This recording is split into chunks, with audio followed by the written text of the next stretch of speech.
a review of this book by Richard Brodie, Virus of the Mind.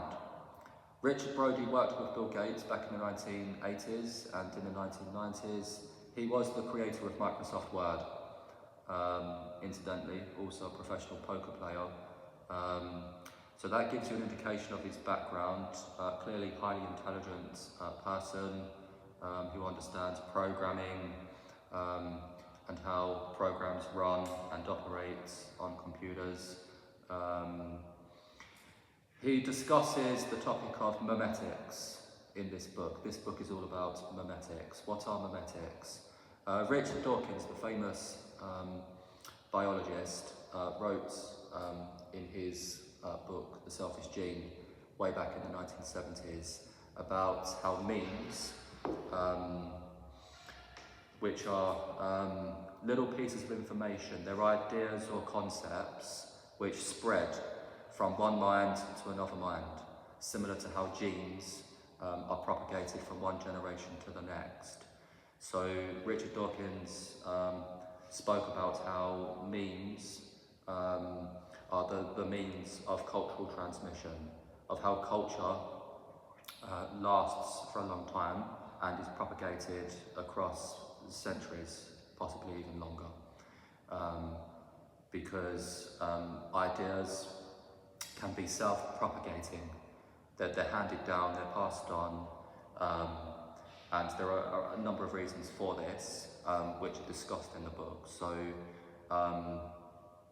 Richard Brodie, first of all, talks about what viruses are and what memes are, and compares the two.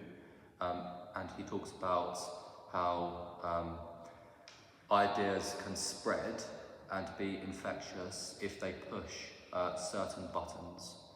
And the buttons he is referring to is, or rather are, things which our brains are sensitive to.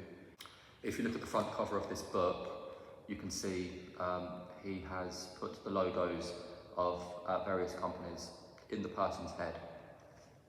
So what he's saying in the book is that symbols, logos, music, beliefs, institutions, habits, ways of doing things, values, all of this is in people's heads, and it's passed on primarily from parents to their children. So a lot of what we pick up, a lot of the ways of thinking that we have are inherited from our parents and the world around us when we're young, and then we kind of grow up programmed in a certain way, with a certain way of thinking. He also talks about how advertisement companies, big corporations pay billions of dollars, billions of pounds to have TV adverts which are highly effective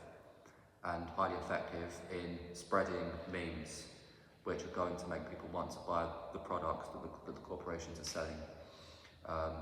So the buttons, going back to the idea of how memes spread, he argues that we have a number of very basic buttons, including food, sex, and safety, or danger. So if you watch the news, for example, if you were to turn on the news, any of the 4 or 5 channels on the Freeview box, often you'll see crisis, catastrophe, and what the author of this book argues is that this is done deliberately, it's done purposefully, because bad news spreads, because it triggers the fear part of our brains, which is very strong, because for millions of years it was the means by which we survived.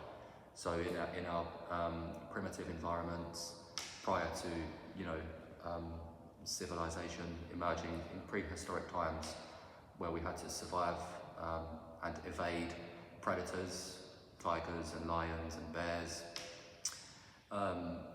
we were very sensitive to fear. If we saw some rustling in the bushes, possible predator lurching behind a tree, we would freeze and stop producing adrenaline in order to run or to possibly fight.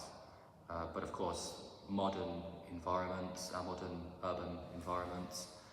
You know, we don't live in a dangerous environment anymore, but our brains haven't changed. Our brains are the same, so that when we get bad news or hear bad news, the brain has the same reaction as it did in prehistoric times when there were real threats to our survival. And so this is one of the buttons that he argues is pushed by TV. He does write about his motivation for writing the book, and he talks about how